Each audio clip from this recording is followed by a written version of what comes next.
Bonjour, partons aujourd'hui en balade dans la nature entre Loire et Erdre. Depuis 3 ans, le pays d'Ancenis, le pays de Châteaubriand et la communauté de communes Erdre et Gesvres collaborent en effet ensemble à la mise en place d'animations nature. Ces sorties se déroulent tout au long de l'année sur leurs territoires respectifs. On bénéficie de sites particulièrement exceptionnels entre la Loire, la haute vallée de l'Erdre, les étangs, les forêts. On a vraiment matière à faire découvrir tout un paysage et puis à faire découvrir la flore et la faune pour les habitants de la Loire-Atlantique d'abord, mais aussi pour les touristes. Ce sont des sorties qui sont organisées, que ce soit en journée ou en soirée, et puis qui réunissent des groupes de 15-20 personnes qui vont donc avec un animateur découvrir toutes nos richesses. Quand les gens ont découvert avec un animateur la nature, ils sont à même de pouvoir poursuivre leur découverte à travers tous les sentiers de randonnée qui existent, sentiers pédestres mais aussi sentiers VTT.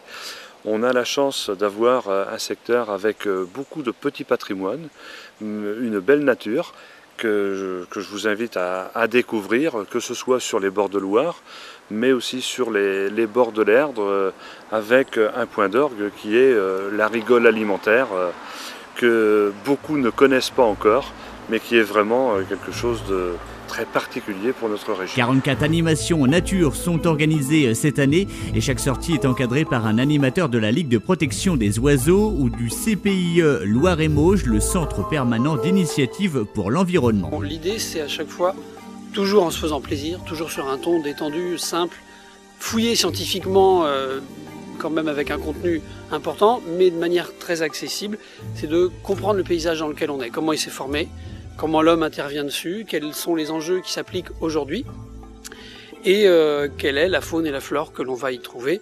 Et ensuite on va approfondir le cas de la faune, le cas de la flore et on va aller jusqu'à goûter des choses, utiliser.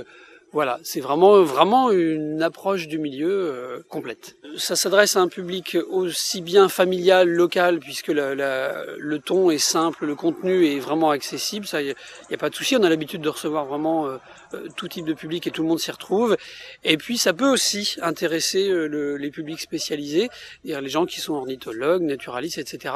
et qui ont envie d'approfondir un milieu, ou qui sont de passage, qui sont en vacances dans les environs et qui qui connaissent déjà les choses, les oiseaux, etc., mais qui veulent découvrir un milieu, puisque quand on est naturaliste, même si on connaît d'autres sujets, chaque écosystème est différent.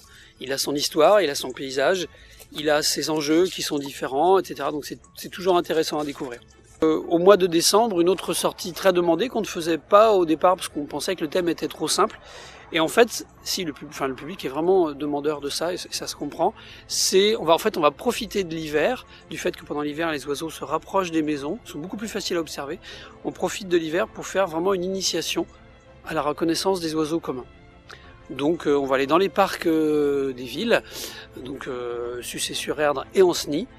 Et là, il n'y a plus de feuilles dans les arbres, donc tous les petits oiseaux sont très visibles. Et c'est vraiment, voilà, pour commencer la découverte des oiseaux, c'est vraiment très appréciable. En quelques heures, on voit une bonne quinzaine d'espèces communes, on a le temps de se familiariser avec elles.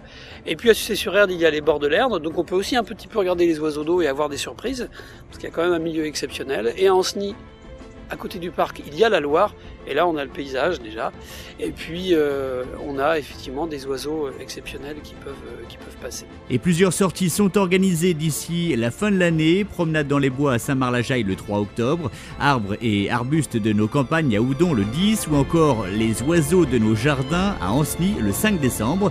Un moment à partager en famille.